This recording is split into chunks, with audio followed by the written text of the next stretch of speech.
Salut les riders, on se retrouve aujourd'hui pour la deuxième partie de présentation de la Teveren Fighter. Je suis très content que vous avez aimé la première partie et un grand merci à tous qui me soutiennent, à tous qui prennent le temps d'écrire un petit commentaire. C'est super motivant et chaque nouvelle vidéo qui sort, c'est grâce à vous. Donc aujourd'hui je vais vous présenter quelques petits défauts de cette super trotte. Comme toutes les autres trottinettes, la Teveren Fighter elle a aussi quelques petits défauts. Ce n'est pas une trottinette idéale. Par contre, je dois dire que cette trottinette elle a le moins de défauts parmi toutes que j'avais testées. Et j'en ai testé déjà pas mal. Et tester, ça veut pas dire juste rouler pendant 10 ou 15 minutes, mais j'étais le propriétaire de la trottinette pendant des mois. Et en plus, la moitié de ces défauts, ce sont des choses qu'on peut modifier assez facilement. Bon, évidemment, ça va nous coûter quelque chose, mais on peut les modifier si on veut. Voilà, donc mettez-vous à l'aise, préparez votre petit café et on démarre la vidéo.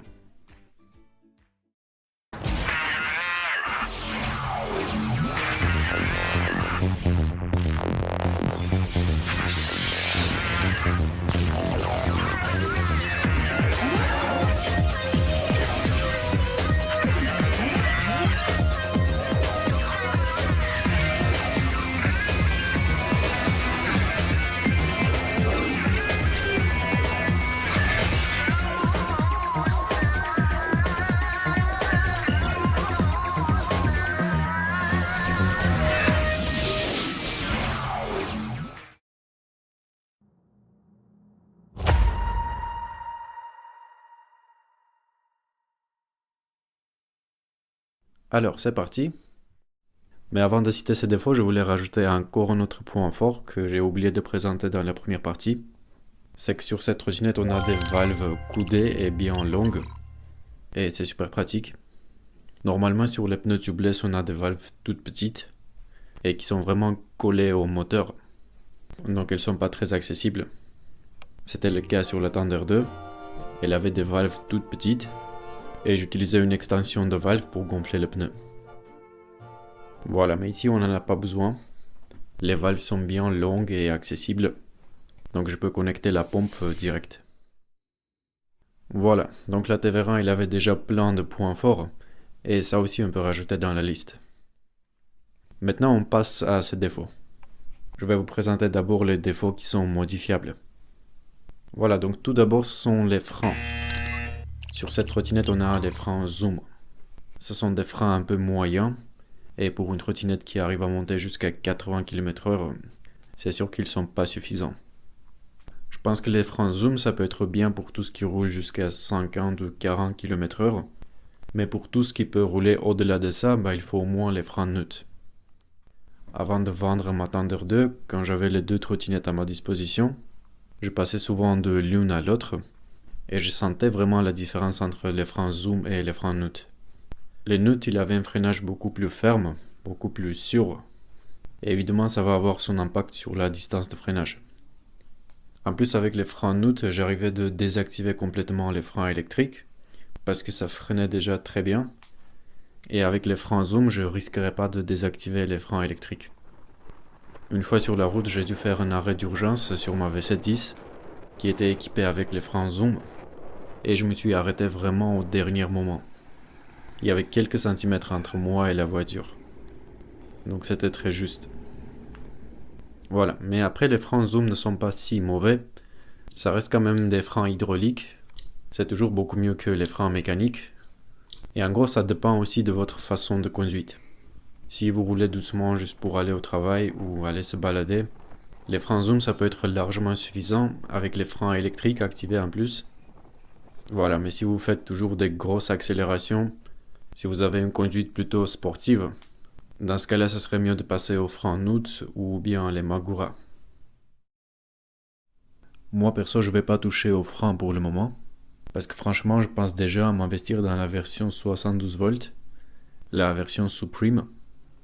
Donc pour le moment, je garde ces freins Zoom. Voilà, mais si vous pensez à garder votre trottinette, c'est toujours mieux de passer aux freins neutres. C'est votre sécurité, c'est votre distance de freinage. Et surtout, c'est la sécurité des autres autour de vous. Et ce n'est pas super compliqué de changer les freins. Déjà sur AliExpress, à 100 € on peut acheter un système complet des freins neutres. C'est marrant parce que ça reste toujours moins cher qu'une putain de cartouche de chez Dualtron. Et en ce qui concerne le remplacement des freins, ça c'est bien sûr du travail à faire. Si vous arrivez à le faire vous-même, bah tant mieux. Mais pour les faire remplacer dans un atelier, ça doit coûter environ 150 €. Ou bien 200 maximum. Donc au total, ça va être une histoire de 300 € pour acheter et remplacer les freins. Mais quand même, je pense que ça vaut le coup. Et ça reste toujours moins cher qu'un réglage des suspensions chez les Dualtron. Donc pour ceux qui sont intéressés de changer les freins, je vous laisse le lien des freins dans la description, avec un code promo qui vous fera économiser un petit peu. Et surtout, avant de les acheter, il y a un truc très important à préciser avec le vendeur, c'est le placement de vos disques. Sur certaines trottinettes, on a les deux disques qui sont placés sur le côté droit, et sur d'autres trottinettes, on a le disque arrière qui est placé à gauche et le disque avant qui est placé à droite. Je sais pas trop c'est quoi l'idée de faire comme ça, mais c'est le cas sur la Tévéran et c'est le cas sur la Thunder 2 aussi. Voilà, donc c'est très important de préciser ça avec le vendeur pour que vous recevez des freins qui sont bien adaptés à votre trottinette. Et aussi pensez à préciser la taille de vos disques, si c'est du 140 ou 160. La deuxième chose que j'aime pas sur cette trottinette, c'est que d'origine elle vient avec un guidon fixe. Après, bien sûr, ça ne concerne pas tous les riders. C'est très relatif. Il y a des riders qui font l'inverse, qui remplacent le guidon pliable pour mettre un guidon fixe. Mais en général, ce sont les riders qui n'ont pas de soucis avec la portabilité, qui gardent leur trottinette dans un garage. Et dans ce cas-là, bien sûr, c'est mieux d'avoir un guidon fixe. Par contre, de l'autre côté, on a les riders qui gardent leur trottinette dans l'appartement et qui utilisent un ascenseur pour monter et descendre la trottinette. Moi, c'est le cas. Et dans ce cas-là, c'est toujours mieux d'avoir un guidon pliable. Pour moi, c'était très gênant de rentrer la trottinette dans l'ascenseur avec un guidon fixe. Parce que mon ascenseur n'est pas très grand. Et surtout, je pourrais jamais installer des rétros sur le guidon fixe et entrer comme ça dans l'ascenseur. Ça serait impossible. Et moi, j'installe des rétros sur toutes mes trottinettes. Donc j'étais un peu obligé d'installer un guidon pliable.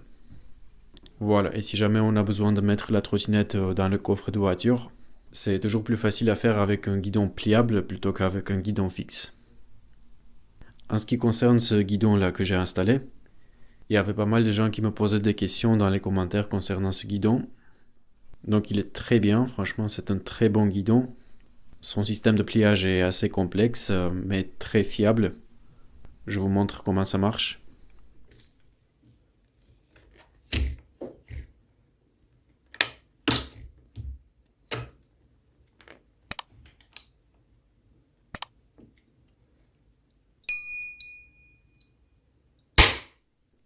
Et là, après la fixation, il n'y a pas de moindre de jeu dans les poignets.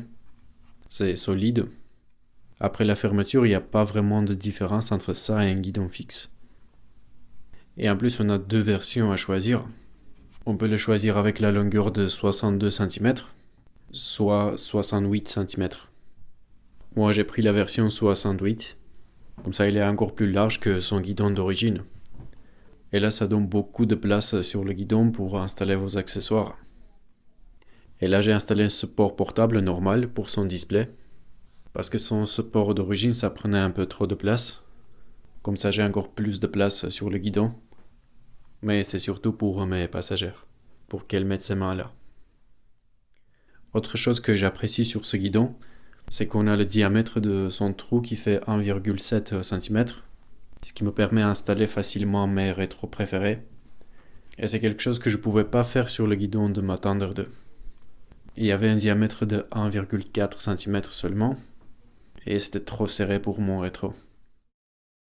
Voilà, donc ce guidon est vraiment superbe, et ça coûte seulement 45 € sur AliExpress, et c'est vraiment un bon rapport de qualité-prix. Mais il y a une chose que j'avais ignorée avant de l'acheter, c'est que la longueur de cette partie qui se fixe sur la potence est seulement de 4,3 cm, et c'est pas suffisamment long pour la Tévéran. Donc ce n'est pas un guidon qui est très bien adapté pour cette trottinette. Il y a ces parties-là qui bloquaient, qui ne permettaient pas d'installer les guidons. Donc j'ai dû bien limer la tête de la potence pour libérer un peu de la place. Et finalement, j'ai pu installer le guidon. Voilà, donc c'est un très bon guidon, mais il faudra faire un petit bricolage pour l'installer sur la Tevera. S'il vous intéresse, je vous laisse le lien dans la description. Et on passe au point suivant. Le prochain défaut, c'est le klaxon. La Tevera est équipée avec un klaxon électronique, le même klaxon qu'on voit sur la plupart des trottinettes chinoises. Il est plutôt pas mal, mais ce n'est pas du tout le même klaxon que j'avais sur la Thunder 2. Parce que sur la Thunder 2, c'était un vrai klaxon de moto. C'est vrai que maintenant, il paraît fort parce que je klaxonne dans l'appartement. Mais dehors, ça n'a donc pas du tout le même effet. Après, il faut dire que c'est mieux que rien. Ce n'est pas du tout le même klaxon ridicule qu'on avait sur la VC10. Sur les pistes cyclables, ça peut être largement suffisant. Mais quand on est sur la route, entouré par les voitures, avec le bruit du trafic, ça va pas servir à grand chose. Et donc voilà comment j'ai fixé ce problème. J'ai acheté un klaxon rechargeable qui donne exactement le même son que le klaxon de la Thunder 2. Et il est super facile à installer. On peut l'installer sur n'importe quelle trottinette, même sur les petites Xiaomi, et avoir des Xiaomi avec le klaxon de voiture. De toute façon, ça peut bien servir à tout le monde, peu importe si vous avez une trotte puissante ou une Xiaomi. Parce que souvent vous allez avoir des situations où vous n'êtes pas vu par le conducteur de la voiture et il va venir couper votre trajectoire. Et dans ce cas-là, votre petite sonnette ne pourra pas vous sauver. Hey!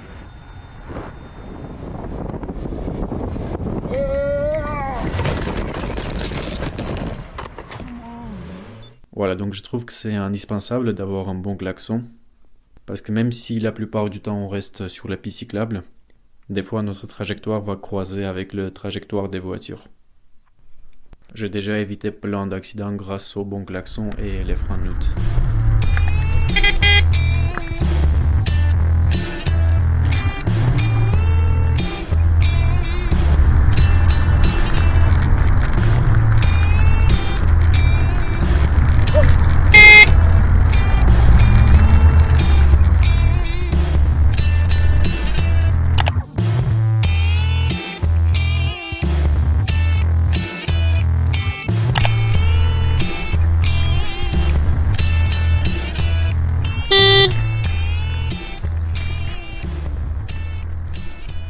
Voilà, donc ce klaxon là il est vraiment super.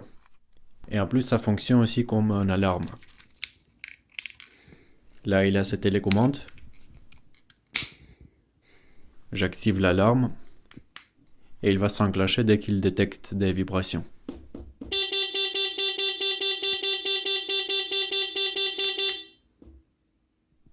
Voilà, c'est vraiment top.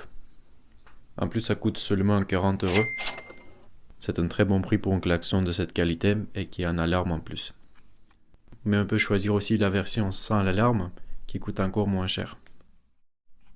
Vous allez trouver les liens dans la description et on passe au suivant. Une autre chose que j'ai pas trop aimé sur cette trottinette, c'est l'accélérateur à pouce. Alors ça aussi c'est quelque chose de très relatif. Il y a beaucoup de riders qui ne seront pas d'accord avec moi et c'est normal. Mais je vais vous expliquer pourquoi j'aime pas l'accélérateur à pouce. Le truc c'est que quand on accélère avec le pouce, il nous reste ces 4 doigts pour tenir le guidon. Alors que quand on accélère avec l'index, on tient le guidon avec ces 4 doigts. Avec le pouce inclus. Et le pouce c'est notre doigt le plus fort. Et avec ces 4 doigts on a un meilleur grip et plus de contrôle sur le guidon. Alors qu'avec ces 4 doigts je me sens pas très stable. Surtout quand ça roule un peu vite, je sens que j'ai pas vraiment de contrôle sur le guidon avec ma main droite. Voilà, sinon la gâchette elle est très bien, elle fonctionne parfaitement, elle est très réactive, son design aussi j'aime beaucoup, mais finalement je vais la remplacer avec un accélérateur index, parce que ça donne plus de stabilité.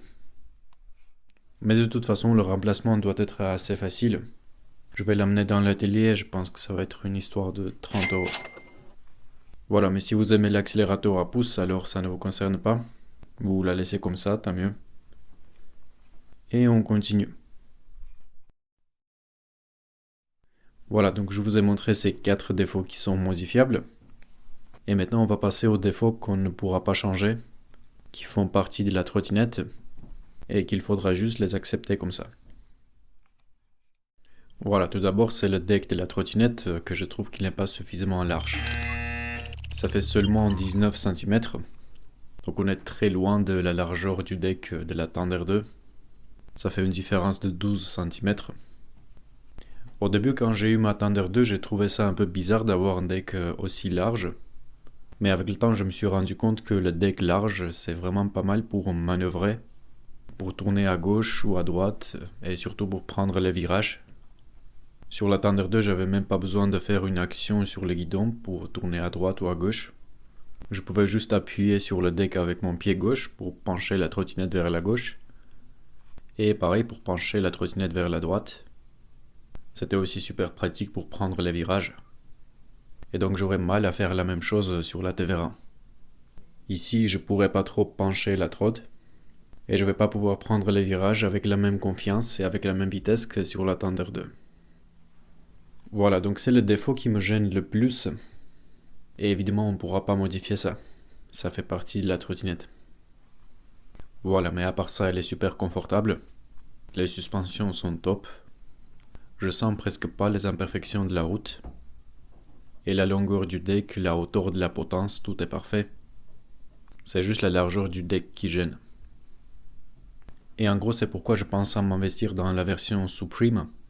Pas pour sa puissance, parce que la puissance de la Tevera Fighter est largement suffisante pour moi, mais parce qu'on a un deck plus large sur la version Supreme. Toujours pas aussi large que sur la Thunder 2 et sur la Nami, mais ça doit être suffisant pour manœuvrer et être à l'aise. D'ailleurs, concernant sa repose-pied, je vous ai montré qu'il y a 2 vis à dévisser pour démonter la repose-pied, mais en fait il y a un 3e vis aussi qui se trouve juste là. Voilà, après avoir dévissé ces 3 vis, on peut démonter la repose-pied et ouvrir le deck. Le prochain défaut de cette trottinette sont les moteurs silencieux. Alors ça aussi c'est quelque chose de relatif. Il y a des riders qui vont préférer les moteurs silencieux. Mais moi j'aimais trop le bruit des moteurs qu'on avait sur les Dualtron. Même la Dualtron Mini elle faisait du bruit avec son petit moteur de 1000 watts. Et je kiffais trop ce bruit des moteurs au démarrage. Même des fois ça faisait peur aux gens autour. Et surtout c'était plus sécuritaire d'avoir des moteurs bruyants. Parce que grâce à ce bruit on était mieux aperçu par les autres usagers. Et là on a une trottinette très puissante mais complètement silencieuse. Et il faut dire que c'est dangereux. Sur cette trottinette vous aurez des fois des piétons qui s'engagent sur la route sans regarder. Et ça va vous obliger de freiner, soit klaxonner. Évidemment je ne parle pas des passages piétons, mais des parties de la route où les piétons ne sont pas censés à traverser. Parce que le piéton il se dit j'entends rien, donc il n'y a personne, j'y vais. Et des fois ça va provoquer des situations dangereuses.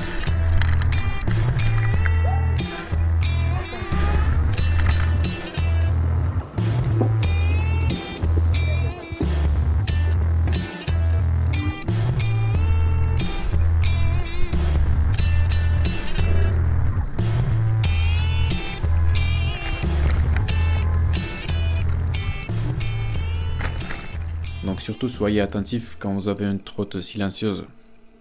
Et ça concerne pas que la Tevera Fighter, mais presque toutes les modèles de chaise 0 aussi elles étaient silencieuses. La VC10 aussi elle était très silencieuse. Après je sais qu'il y a des utilisateurs qui remplacent les moteurs aussi. Mais moi j'aurais pas trop envie de remplacer ces moteurs. Ça va être un gros travail. Et c'est un peu risqué de faire ce genre de modification. C'est une des raisons pourquoi les trottinettes électriques s'explosent.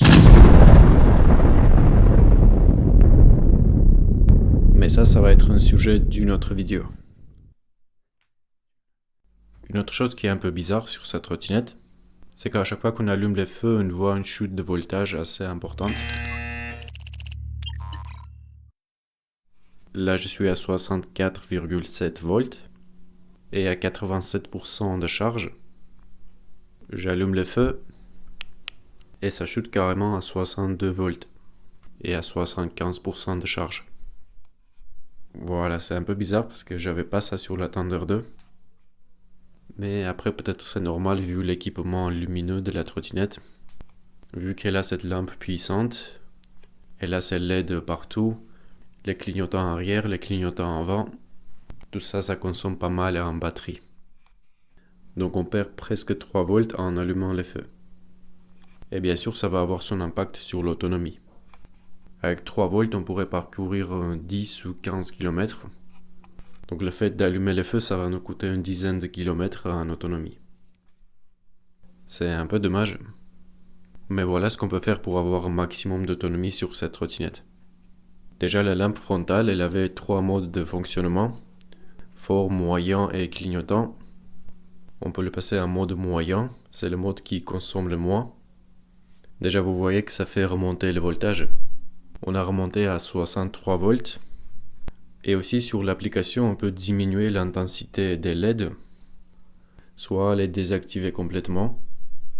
Et on remonte à presque 64 volts et 83% de charge. Voilà, soit on peut éteindre les feux complètement et utiliser les lampes supplémentaires qu'on a installées sur la trottinette pour avoir un maximum d'autonomie. D'ailleurs, ces 2 lampes que j'ai installées, elles sont vraiment top. Je les ai vues dans une pub sur Facebook. Elles sont bien sûr pas aussi puissantes comme c'est montré dans le pub. C'est un peu trop exagéré. Mais elles sont quand même puissantes.